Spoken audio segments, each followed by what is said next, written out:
want a flower, nigga, you can share with me.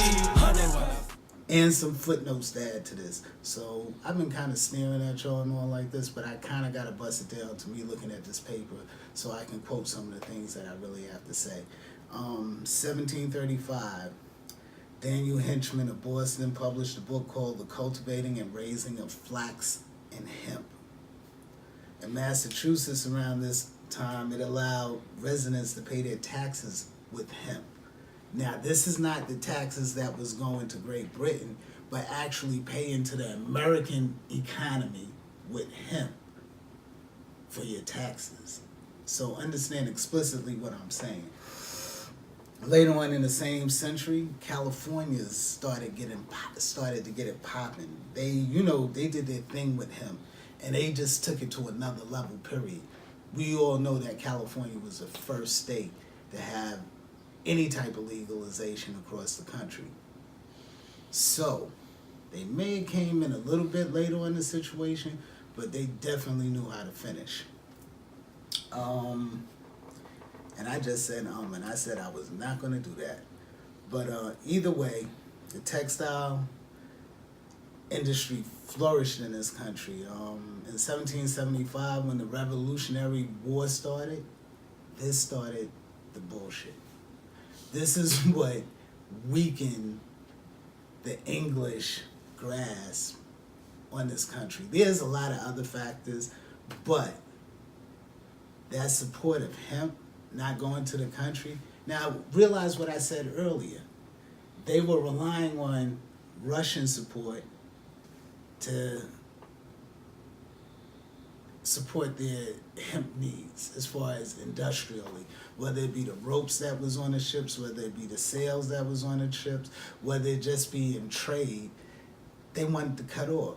So when there was a Revolutionary War, this slowed down their whole process because guess what?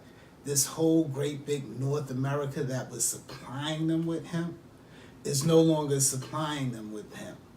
So that's kind of like cutting into their money in a big way.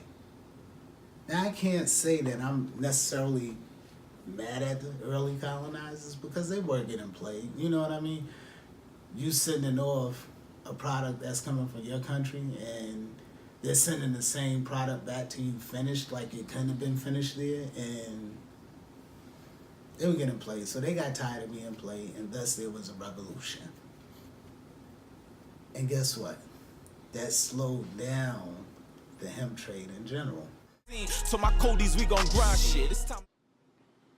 So up to this point, we talked about the Revolutionary War, slowing down hemp production, going into coming from the Americas, going back to Great Britain.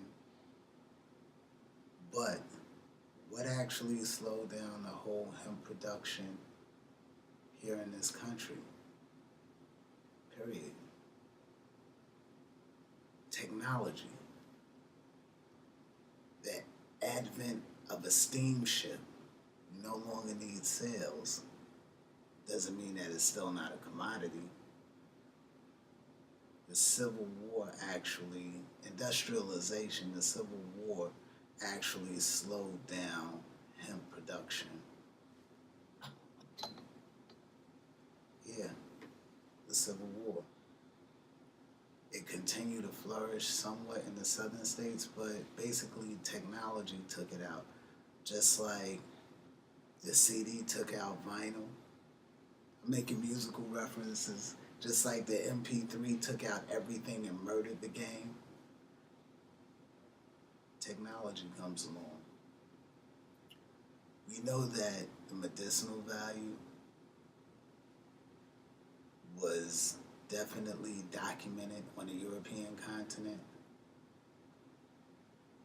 And let me backtrack for a second.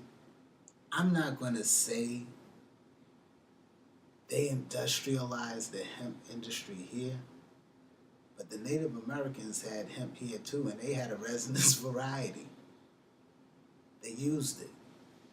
It was here. So we're talking about the significance of it in this country. I don't have much to say after this. I'm going to get back at you on another day, on another time. I got some more interesting stuff coming down the pipeline, but I'm hoping you really are enjoying this content. Like, I need you to like it. I need you to subscribe to it. If you don't feel it, that's cool. Don't subscribe. Keep it moving. But if you're enjoying the information that you're receiving here, like it, subscribe.